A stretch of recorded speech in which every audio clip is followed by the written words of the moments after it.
Aloha friends, this is Tito for the LoliNation blog coming to you on this edition of Marvelous Mondays. I am so excited. This is the first edition for 2012. It's been 3 months. I've been on hiatus, kind of off air, but now I am back. The tools are back on track and we're heading out, and I'm so excited because I feel a big win of significant changes coming up for 2012 for everyone, that the abundance that is available in life right now is so out there for anyone that decides to change, to reach and grab it. As the first edition for this Marvelous Mondays, I promised you before I went off air to get back to you about the seventh values on a prodigious attitude. But before I do that, let's do a quick recap to start off the year, right? We talked about the fact that we have four pillars on a prodigious attitude, which is financial, physical, mental, and spiritual. Financial, physical, mental, and spiritual. Those are the four pillars that we build our house of success on. And on top of those pillars, we talked about the 10 principles. 10 principles towards a prodigious attitude, which was the focus of all of my blogging all year last year. So for the beginning of January, this is where we have to plant the seeds. This is where we are going to talk. We're going to talk about the seventh values. And the first of the seventh values is called discipline. I define discipline as doing the things that you have to do, that you must do when you least want to do them. Doing the things that you have to do or that you must do when you least want to do them. Now, how can that happen? I've just been reading the book by Darren Hardy called The Compound Effect. Now, if you don't have that book, you should grab it. It's a wonderful, wonderful read, and you should read it with your kids if you have children. Now, Darren talks about willpower is not enough. Discipline is willpower. Now, let me just kind of put this example for you, because an example that ties back to fitness. Fitness is the easiest thing that you can see immediate reaction and you can understand, because everyone talks about their health overall. Now, it is January. It's an appropriate time. What do you see mainly? Do you have your list of resolutions? I know I've written mine down a long time ago, though. But you have probably written down your list of resolutions. If you have not, people have asked you, so what is your resolution for this coming year? For the most part, in the majority, the resolution reverts back to their health. Right? I'm going to get in better shape. I am going to eat better. I'm going to hit the gym. And most people will actually get gym membership overall for them. And then they start hitting, they go the first week, they're going on the treadmill. And they're pushing. And they're going strong and getting all excited. They're sweating. And then aching the next day. It's like, aching the next day. And then suddenly, the second week, something comes up. Either work gets in the way, the children are sick, or you get sick, and then it starts dwindling down, right? And by the time that March and April rolls in, you go to the gym consistently. For those of you who go to the gym consistently, you've noticed this. You look around, and the hordes of people that you were waiting for machines and the places that you're trying to do the exercises on is kind of dwindled to half the number that it was in January. Why is that? Well, I tell you why. That's because you tried to build it on discipline. That's what willpower is. And Darren Hardy says, we've got to move from willpower to why power, right? Isn't that powerful? Why power? Not willpower, but why power. And I've talked about this before. If your heart feels the why, your head will figure out the how. If your heart feels the why, your head will figure out the how. And the how makes it the wow, really. Because at the end of the day, if I were to tell you, if you do not get to the gym tomorrow morning and exercise for half an hour, your heart will stop beating. If you do not go to the gym and exercise for half an hour, your heart will stop beating.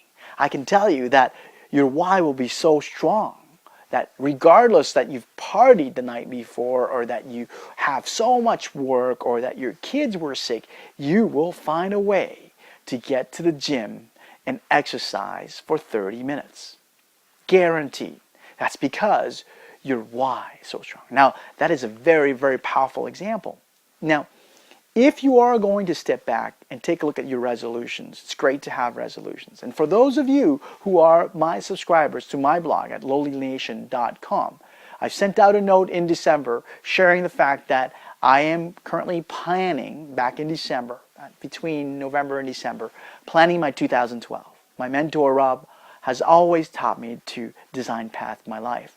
I've been design pathing my life forever, and now I have planned for 2012 for significant changes to go and help me reach my goal.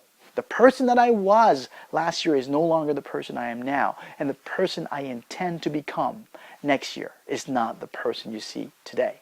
So, if you are interested, please go in. If you're not a subscriber yet, subscribe, because as the year carries and moves along, there will be some other opportunities for me to share some processes, some forms, my techniques to actually achieve where I want to achieve. And if it's of interest to you, I'll be more than glad to share with you and have some conversations and share your level of success as well.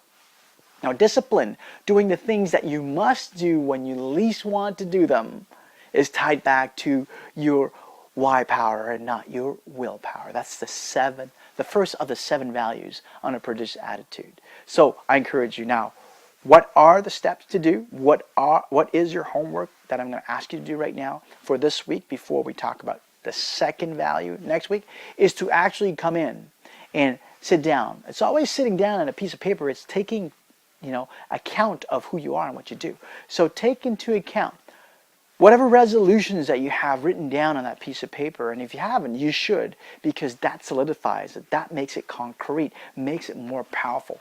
Write them down. And besides that, write down the why. Why are you doing this? Why are you getting in better shape? It might be, for me, when I started getting in better shape back in the year 2000, that's about 10, 11 years ago, my son turned 3.